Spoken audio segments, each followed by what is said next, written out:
tardes, Ernesto. Buenas tardes. Pues como indica el título de este encuentro, es un conversatorio y creo que tenemos la complicidad suficiente para conversar.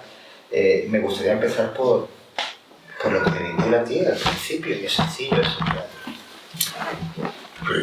Es tan amplio para mí hablar del teatro, es una de las líneas de trabajo en las que más he insistido en todo tipo de teatro, todo tipo de tanto teatro infantil como dar clases de teatro y dramatización en la universidad durante muchos años. Ya que, digamos, el teatro para mí ha sido una de las materias que más he trabajado. En cuanto al teatro infantil, creo que hay que aclarar tantas cosas, ¿no? Y lo primero es hablar de un gran canario como fue Vieri Clavijos, la primera persona en casi todos los manuales de teatro infantil que en España se dice que fue Benavente el que con el teatro de los niños inicia el teatro en España para niños.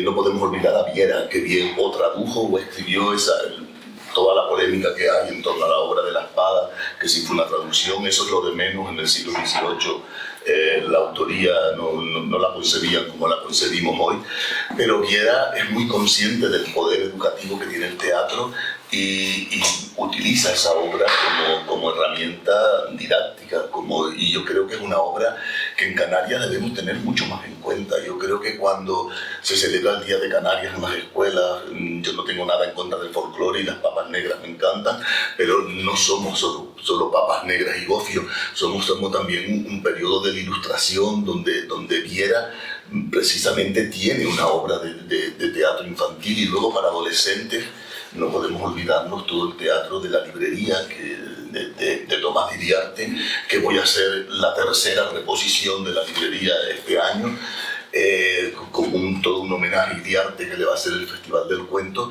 Y para mí descubrir esa obra de Iriarte, esa pequeña pieza, que logré hacerla por primera vez en una habitación un poco más grande que esta, con el público sentado entre el decorado, donde el mismo público era parte de lo que estaba sucediendo allí.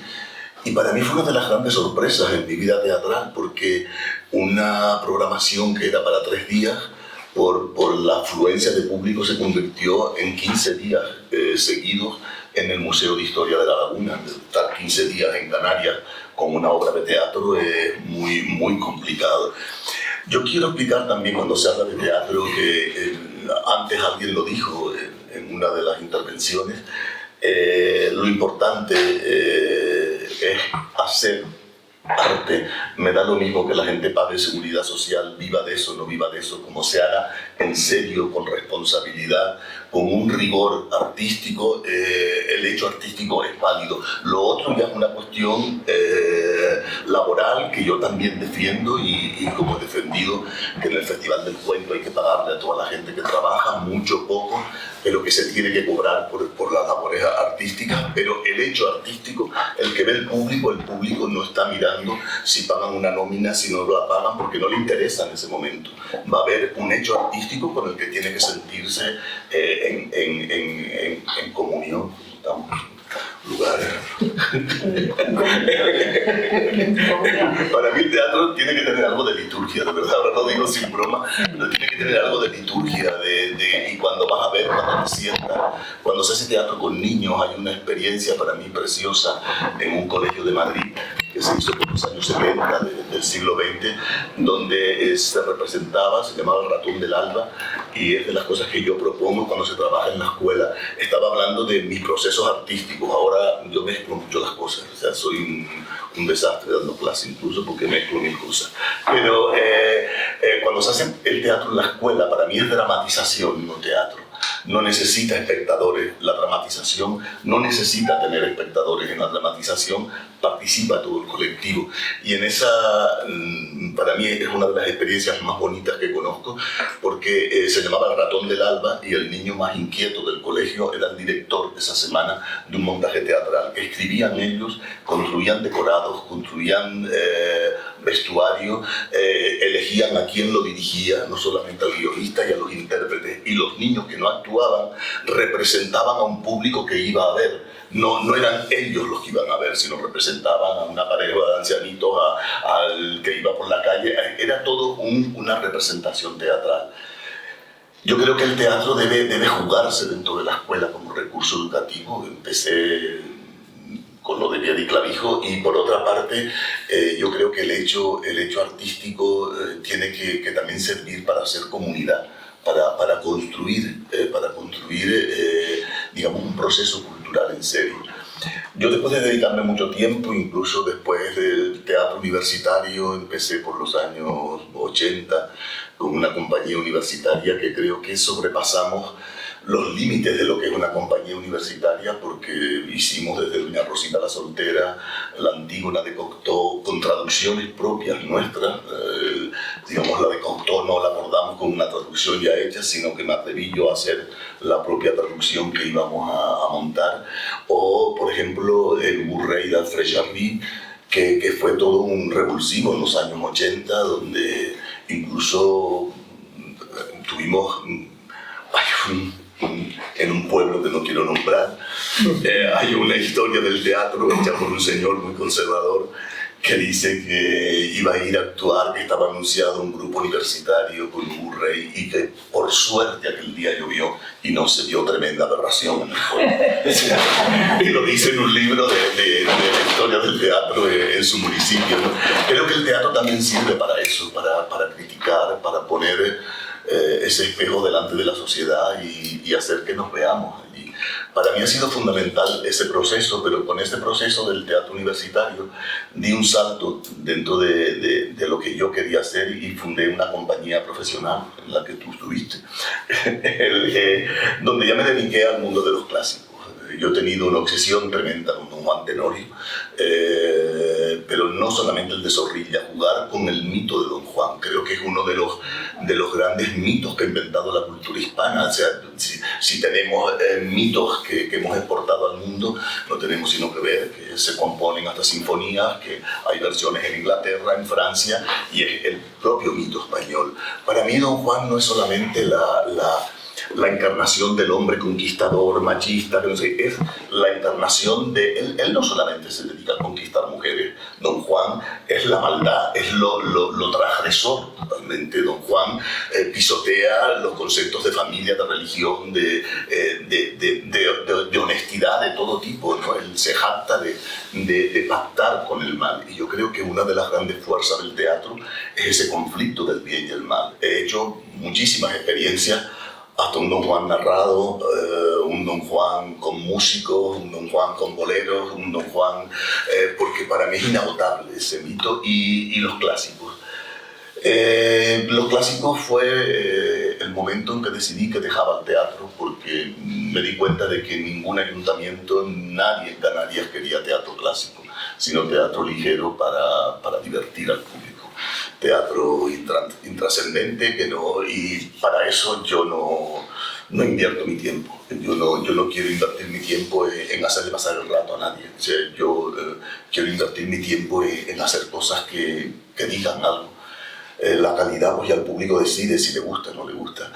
Siempre digo que voy a dejar el teatro y siempre vuelvo al teatro. O sea, es algo que no puedo dejar de... Pero decidí que incluso mis propuestas de obras escritas por mí, a veces en el Festival del Cuento, pues hago experiencias de las noches de terror, donde los guiones son míos, pero yo creo que el teatro del siglo de oro español es algo impresionante. Ponemos siempre los ojos en Shakespeare, y yo creo que si miramos a España hubo 150 años de un teatro que era superior a todo lo que se hacía en Europa. Fueron 150 años de innovación que no solamente tenemos que ver en los textos, sino que tenemos que ver en las experiencias teatrales. Lo que era la gran fiesta barroca, que Tierno Galván en su época intentó hacer la gran fiesta barroca en Madrid, y fue un poco complejo todo aquello, y que hoy sería muy caro, pero que las experiencias que se hacían para mí fue también crucial. empezar a trabajar en Almagro, donde estuve una época pues, muy vinculado a la Universidad de Castilla-La Mancha. Estuve haciendo una tesis que nunca acabé, pero que me sirvieron para yo conocer mucho más el teatro del siglo de oro, meterme mucho más dentro. Y en la época de la pandemia, pues estoy tratando de hacer un recorrido muy rápido por muchos años dedicado al teatro, hacer 4 montajes. Todo el equipo acabó reventado, acabó cansadísimo hicimos una dama boba. Consistía en tener una serie de personas abonadas. Esas personas asistían a un ensayo general, asistían al estreno y después tenían una tertulia y un debate sobre lo que habían visto con parte del equipo, tanto del equipo actoral como de la dirección, como de los músicos, etc. Conté pues con el trabajo de músicos impresionantes como Fabiola Soca o como músicos muy profesionales que hicieron un trabajo. Yo creo que la pandemia nos unió a todos. La locura de ese encierro nos llevó a querer hacer muchas cosas, pero no me arrepiento y creo que hace falta en España. Yo no creo que solamente haga falta que se subvencione más nuestro teatro, sino que se prepare a los espectadores para ver teatro. Yo siempre digo que en las escuelas tenemos que enseñar a ver teatro. No todo el mundo tiene que ser actriz, actor, escenógrafo, dramaturgo. Tenemos que ser buenos espectadores. Y si queremos tener un teatro sano, tenemos que tener unos espectadores preparados y sanos. Si queremos tener una literatura sana, tenemos que tener unas lectoras y unos lectores preparados para leer. Yo le insistí a Cecilia antes, y a mí me gustaría estar el domingo con los rectores, porque yo tengo muchas ganas de plantear públicamente la hipocresía de unas universidades que no preparan a gente para dar clase de literatura, y todo el día estamos diciendo que no se da clase de literatura en las escuelas y en los institutos. Es que no se da clase de literatura en muchas carreras de la universidad. En magisterio, en La Laguna, no hay clase de literatura para los futuros maestros, de ninguna literatura. Entonces creo que esas actitudes están matando a un pueblo que yo creo que cada vez tenemos un pueblo más inculto, que tenemos un pueblo cada vez más alejado de los procesos culturales. Y creo que el teatro podría ser un elemento y verlo también como hay que verlo. Me encantó la mesa donde estaban varios de los que están aquí ahora, pero también lo que nombraron de los clásicos. Yo qué sé, en el barroco, yo uno de los montajes que hice fue Los putos de Jerónimo de Cáncer. Los putos hablan de hombres que se enamoran de hombres sin más problemas de ninguna clase. Es una comedia de enredo, pero entre hombres. Y eso tenemos que enseñarlo. En todas las épocas se ha hablado de todo. Lo que pasa es que hay una sociedad que ha ocultado muchas cosas porque no ha convenido que se sepan, ni que se vean, ni que se lleven a cabo. Los putos fue un montaje delicioso para mí, poder hacer ese entremés donde la gente se reía y veía normal. Y eso lo hice por los años 90, no lo hice hace muy poco. Y en esa escuela de espectadores, como decía antes, pues desde la dama boba convertida en un proceso de narración mezclada con el teatro. O sea, había personajes, pero había narración. Se contaba como si fuera un cuento donde se incrustaban actores. O reponer Los Guanches de Tenerife, que fue una de las ideas que yo la había hecho en el año 96. Gracias a esa obra se me abrió en Almagro un camino de colaborar con el festival durante mucho tiempo, porque el director del festival pasó por La Laguna y vio la representación de Los Guanches. Ahí pues la música era de Benito Cabrera, cantaba Cali Fernández en vivo, había todo un trabajo actoral magnífico, y era también una manera de mostrar un Lope que escribió sobre Canarias, un Lope que sin venir a Canarias escribió una obra que para mí, desde el punto de vista histórico, etc., es un disparate, porque los guanches comen manzanas y tienen plumas, pero sí hay algo fundamental, que Lope tiene un sentido de tragicomedia en ese texto. Por una parte, los amores de Dácil y Castillo los convierte en una comedia de enredo. Una comedia de enredo, Dácil es una dama más, con unas bromas lingüísticas que son impresionantes, porque ella cuando ve a Dácil, cuando ve a Castillo, se enamora locamente de él y sabe hablar muy poco español y solo le dice lindo español. Lindo en el barroco es afeminado, entonces el capitán se va enfadando de no ser lindo. Entonces hay todo un juego cómico y con los españoles que le regalaban almas a las mujeres guanches.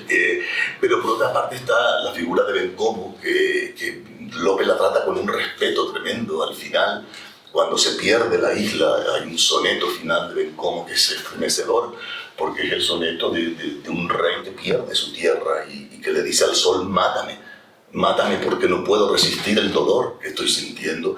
O frases de Tinguaro que le dice, pues si toda mi riqueza son dos simples caracoles, ¿a qué vienen españoles a codiciar mi pobreza? Creo que hay un Lope que tenemos que leer bien ahí y que tenemos que leer a un hombre crítico con la conquista, ¿no? Para mí fue fundamental hacer eso, pero uno de los mayores orgullos que tengo en el trabajo teatral que he hecho es Feliciana Enríquez de Guzmán.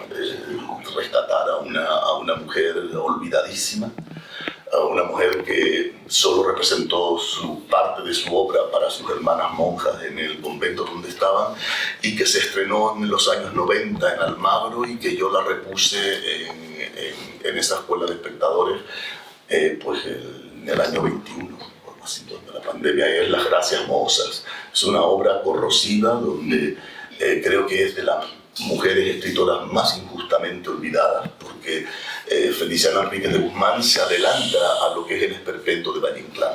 Ella trabaja sobre personajes totalmente esperpénticos y es de una transgresión de todo tipo. El conflicto todo de la obra es el dios Baco, que tiene 3 hijas totalmente deformes y con un disparate mental tremendo, y las quiere casar, entonces hace un torneo a ver qué candidatos conseguía, y llegan candidatos que son también... vamos a ver, la obra a mí me recuerda un montón a aquel montaje de Frick, de personajes sin piernas, ciegos, mancos. Todos los candidatos a casarse con estas mujeres son totalmente deformes y esperpentizados por Feliciana Enríquez de Guzmán. Y la solución es impresionante. La solución final es que las hijas le dicen Caballo, pero es que nos gustan todos. Entonces el padre decide que se casen todos con todas. Se casa todo el mundo, una boda múltiple, y eso lo escribe pues una escritora en el barroco, lo escribe una mujer en el barroco, que es algo impresionante, ¿no? Es una época que a mí me ha deslumbrado precisamente por toda esa actitud progresista que hubo en una España que después la dictadura nos enseñó que el teatro era la honra y el honor, los grandes dramas de Calderón, porque no nos dejaron ver todo lo que había de verdad dentro del barroco español, que creo que en muy pocos sitios de Europa se hizo un teatro como el que me queda una espina clavada que tendré que hacer algún día, que es hacer para mí la mejor tragedia que se escribió en Europa, que es El Castigo sin venganza de Lope de Vega, y algún día tengo que dirigir esa obra. Creo que es una de las obras más sólidas de Lope. A mí Calderón me parece asombroso, y Tirso de Molina y varios y Rojas Zorrilla me parece un monstruo también, pero Lope creo que es una bestia del teatro, un monstruo del escenario, que sabe manejar todas las situaciones, y que tenemos que leer también muchas de esos personajes femeninos que son bastante transgresores. La dama boba no tenemos que verlo como una simple comedia, es una mujer tracista. Hay 2 tipos de damas, las tracistas y las que simplemente son damas de un enredo. Las tracistas son las que ellas provocan el enredo para poder tener la libertad de hacer lo que ellas quieren, ¿no? Y en esa... la dama boba es una mujer tracista totalmente. Ella enreda todo lo que quiere para ella poder jugar con el novio en el desván de la casa, cuidando los gatitos. Entonces hay ahí toda pero vamos, yo me pongo a hablar de teatro y me olvido del mundo. Me quedan cosas por hacer en teatro, me quedan muchas cosas por hacer, pero es un tiempo complicado porque el teatro clásico, el teatro que a mí me interesa, de verdad, no es lo que está de moda en este momento. Y es muy caro, muy complicado. A mí me gusta trabajar el vestuario, soy un poco lorquiano, me gusta diseñar yo el vestuario, es una cosa de las que me apasiona, hacer diseños del vestuario y participar en la elección de las telas. Creo que el teatro tienes que concebirlo como un gran producto estético, no es solamente dirigir a unos actores, unas actrices, tienes que trabajar directamente con técnicos, con la luz, con conceptos del color, con los... Cuando hicimos los guanches de Tenerife, conseguía un escenógrafo italiano, Luigi Stinga, que trabaja mucho en Tenerife haciendo esculturas efímeras, y bueno, hizo un bosque con madera de dragos que fue impresionante. Y eran solo cajas colocadas con las figuras recortadas por dentro y luz desde dentro de las cajas, y era un efecto impresionante. Para mí es algo global el teatro, algo que a quien le guste imaginar puede trabajar ahí, porque tienes la poesía, porque tienes el texto literario, tienes la palabra, el ritmo, la voz, la música, está todo. Pero eso a mí es que me gusta, menos en la música, porque sería un fracaso total, pero el vestuario es algo que me apasiona en el teatro, creo que es crucial. Una obra hay que saber diseñar bien el vestuario. Vale, voy a seguir conociéndote porque te veo animado, ¿no? Pero estás haciendo muy bien. Gracias. La prueba. Vamos a reconocerlo por aquí, porque algo que he podido comprobar y disfrutar a lo largo de los años es cómo todo eso que acabas de contarnos en torno al teatro ha devenido de una forma diferente dentro del Festival del Cuento de los Siglos de abordar los procesos de narración. ¿Puedes contarnos un poquito toda esa evolución que yo recuerdo que empezó con Jazz y Palabra hace por lo menos 30 años? Sí, dentro del festival, por una parte yo concibo el festival como un producto completo, global, no son actuaciones, hasta los productos más académicos, digamos, están incrustados dentro de una programación y están este día porque tienen una razón de ser y en este momento porque antes hay otro espectáculo y porque el público tiene que luego hacer un paseo a no sé dónde, es todo un espectáculo. Yo digo que el festival es un regalo que me ha hecho un pueblo, que me ha dejado convertir ese pueblo por unos días en una escenografía. Yo juego con el pueblo y la gente me deja trabajar en sus casas, entrar a sus bibliotecas particulares, ir a una cueva, trabajar en unos callejones. Es una escenografía que está hecha, que se decora un poco esos días, pero que yo concibo el teatro como el festival como un gran montaje teatral, donde incrusto pues, diferentes tipos de acciones, ¿no? Desde para familias más didácticas, más juveniles, o culminar con las noches de terror o con textos eróticos de noche o desayunos, pero todo tiene una razón y está encajado en un lugar determinado y con una estética determinada. Intento por lo menos eso, ¿no? El programa a mí me cuesta meses y meses y meses de trabajo con un equipo. Es muy arduo trabajar así porque no es solamente contratar a unas personas y que hagan esto y esto. Es empezar a discutir y a ver y qué pongo primero y qué pongo después y por qué esta persona y por qué esto. Este año empezamos justo en enero a trabajarlo y todavía no hemos terminado. Y estamos en debate con un montón de aspectos que tenemos que encajar. Pero por otra parte, sé lo que me estabas preguntando, es mi otro trabajo artístico, las experiencias que hago conmigo mismo en el festival. Muchas veces me dicen que por qué actúo tantas veces, y yo no actúo tantas veces por querer estar. Yo soy tímido en el fondo. Y yo cuando salgo al escenario me convenzo, hago un proceso teatral totalmente. Aunque esté narrando, hago un proceso teatral de que no soy yo soy. Yo construyo un narrador que sale delante del público. Y ese narrador está actuando y no es Ernesto y se le olvida el trabajo del festival, y por eso me programo varias veces, porque mientras actúo no estoy cansado, no hay problema, no tengo que resolver nada como director, sino estoy en mi mundo.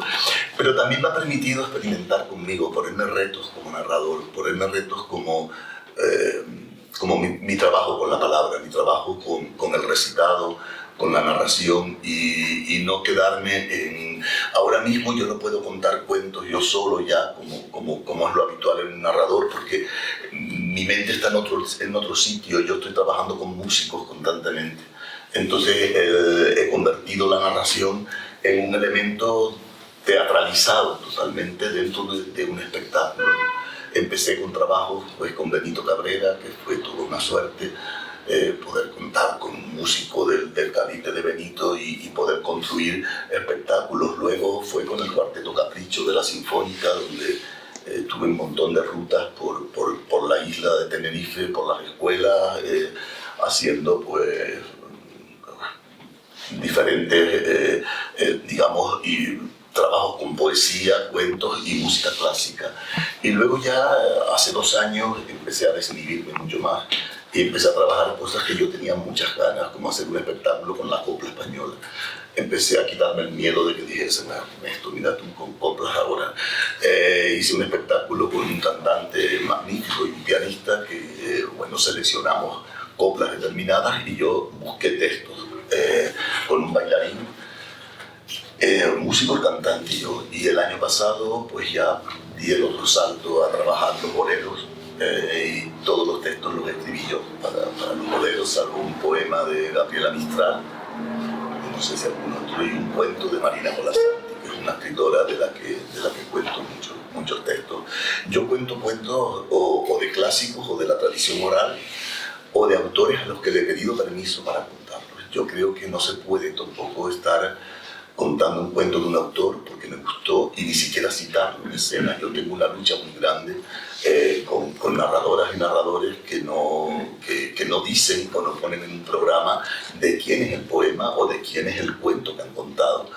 No solamente para que cobren derechos de autor los autores, sino para respetarlos y para respetar a un público que si le gusta el texto de una persona determinada tiene el derecho de ir a buscar el libro de esa persona y de leer más. O sea, para mí la narración es un proceso de llegar a la lectura y a consumir el arte rápidamente, ¿no? Entonces yo, pues, con Marina murió hace unos meses, pero tuve mucha amistad y le pedí permiso para contar muchos cuentos de ella, para que es una escritora magnífica. Marina Colasanti estuvo en el Festival de los Siglos hace años, ha dado propuesta para el premio Andersen de literatura infantil, aunque todo el mundo la cataloga en infantil. Los que escribimos para niños tenemos un San Benito, una losa encima tremenda, porque todo el mundo la considera infantil, pero ella tiene una producción de literatura erótica impresionante y de cuentos para adultos impresionante también. Es una de las grandes de América Latina en este momento, es brasileña. Bueno, ella nació en Etiopía, de padres italianos, se fue a Brasil y se convirtió en una de las escritoras más fuertes de Brasil. Recomiendo muchísimo que se lea algo de Marina Colasanti. Y pues bueno, ahí en ese espectáculo de boleros, de repente hay el bolero Luz de Luna, que me parece brutal, y no tenía texto, y de repente recuerdo un cuento de Marina Colasanti, muy simbólico, sobre una mujer que tiene la luna dentro de ella y su piel se pone del color de la luna las noches de luna llena. Es una crítica tremenda al machismo, ese cuento es tremendo, pero todo muy simbólico y es un cuento impresionante. Y luego hay algo que yo quiero siempre explicar, porque es muy polémico en estos momentos, que es el respeto a la oralidad, el respeto a los cuentos de la tradición oral. Yo creo que en el festival tuve la suerte de conocer a Antonio Rodríguez Almodóvar. En el segundo festival ya vino ese gran teórico y gran investigador y recopilador en España, que llevamos un retraso muy grande, porque si bien en Europa empiezan desde el 19 y 18 las recopilaciones de literatura oral, en España fue Antonio, salvo los casos del padre de Don Machado o de tal, el que empieza a recopilar en finales del siglo XX. O sea que ahí hay un retraso muy grande. Y yo siempre pido sobre todo a los enseñantes, que tengamos un respeto a la oralidad, que sin saber lo que hay detrás de un cuento, no lo reformemos, ni lo retoquemos, ni le hagamos cosas. Porque, como dice Marina en un libro que recomiendo muchísimo, que se titula Fragatas para la lectura, ella pone un ejemplo de Alemania. Dice que en Alemania la moda fue quitarle la sangre y la violencia a los cuentos, pero que al quitarles la sangre externa, le estaban drenando las arterias del cuento, y entonces se convirtieron en textos flojos, tontos. Se pueden hacer versiones, pues claro, se pueden reescribir, pues claro, pero sabiendo lo que hay y sabiendo que un cuento popular tiene muchísimo más. Un día me pidieron a mí que si escribía algo sobre la violencia sobre los niños y sobre los abusos sexuales. Yo dije, pero si está Caperucita, yo no la voy a superar. Yo le tengo un respeto enorme a Caperucita. Tengo 300 y pico ediciones, soy coleccionista de Caperucita y las donaré algún día para que sean públicas en un montón de idiomas y un montón de versiones y adaptaciones. Yo recomiendo una que saca la editorial Diego Pum, es un libro silente y es la Caperucita más profunda que conozco, porque Gabriel Pacheco, que es el ilustrador de ese libro, son 60 páginas de un álbum.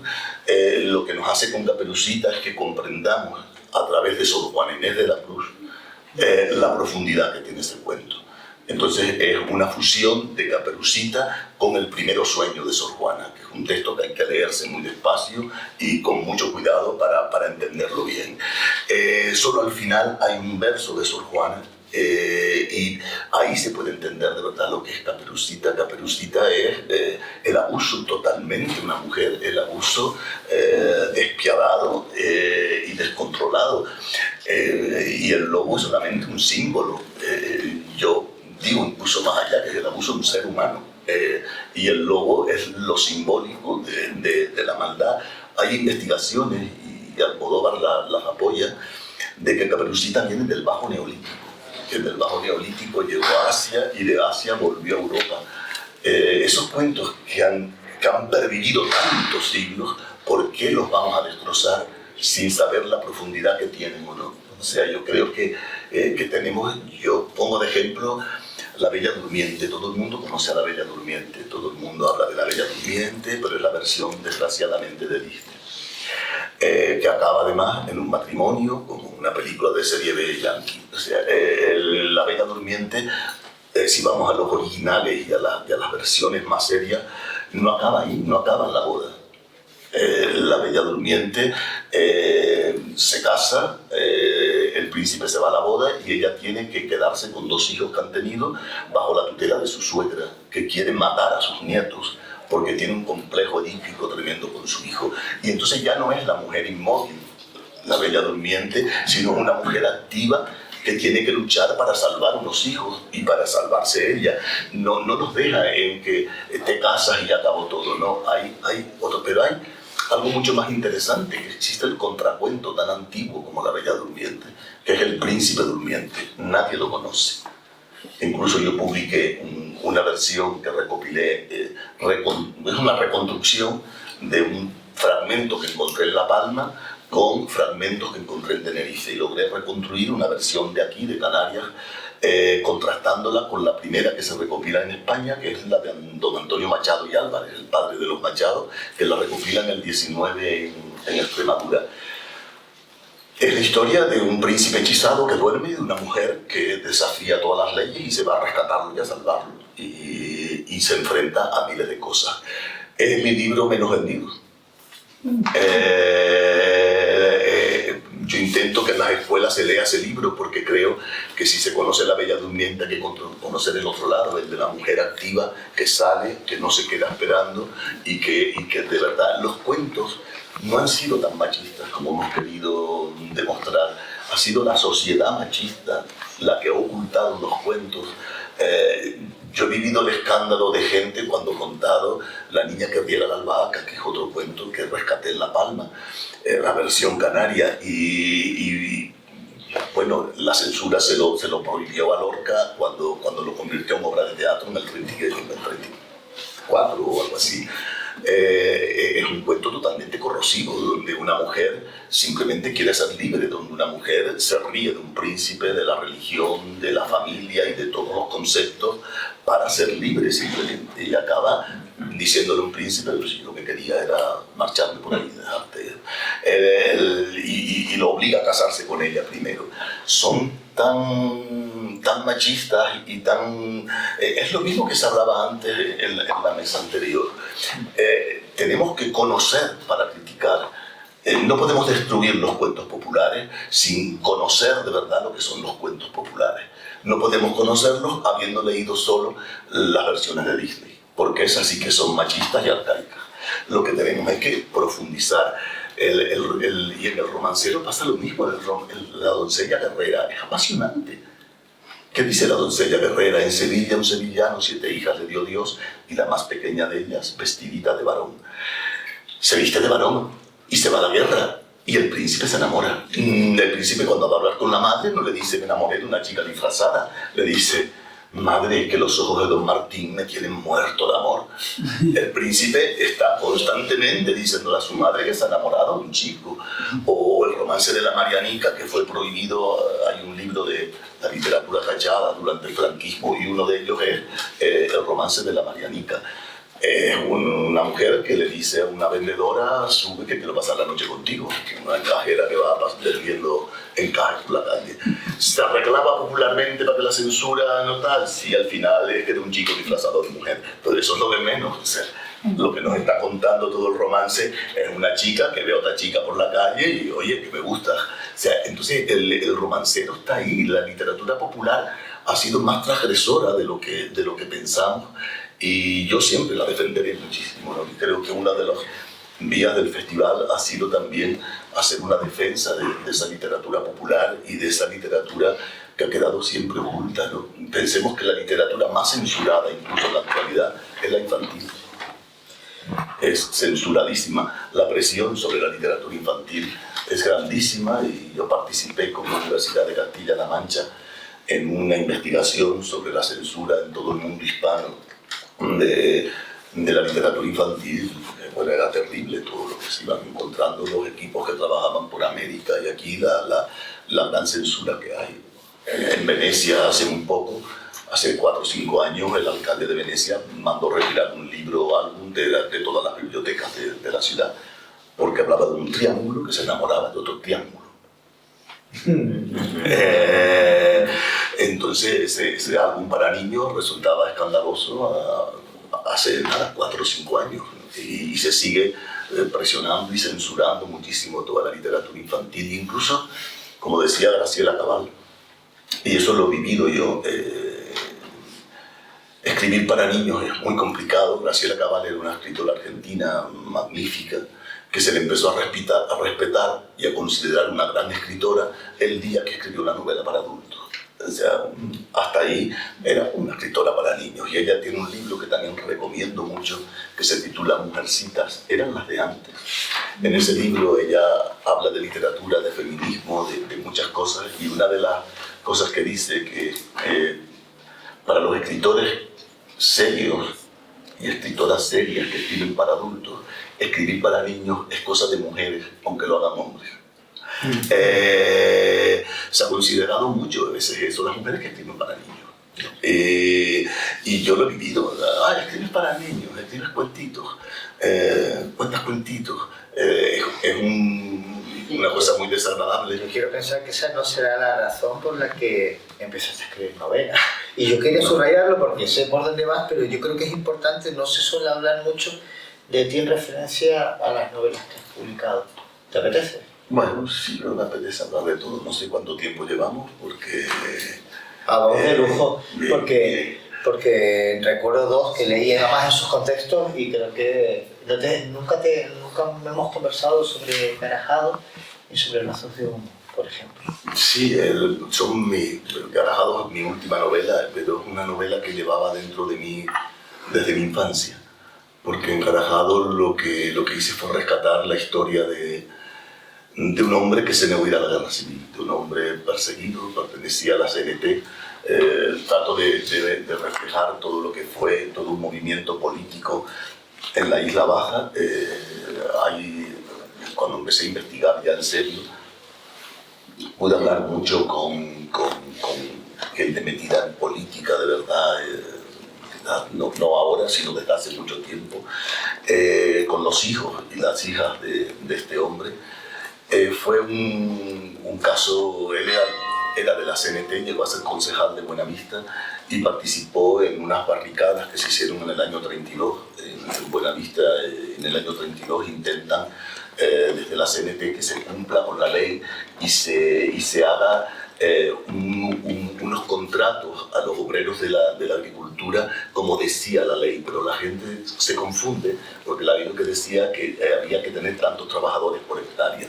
Cuando la gente ve midiendo los terrenos a la gente de la CNT, piensan que van a repartir las tierras, entonces se arma un revuelo en el pueblo tan grande que la Guardia Civil va a controlar a los integrantes de la CNT y la gente del pueblo se levanta en armas. Eso pasó de verdad y está recogido por los cronistas.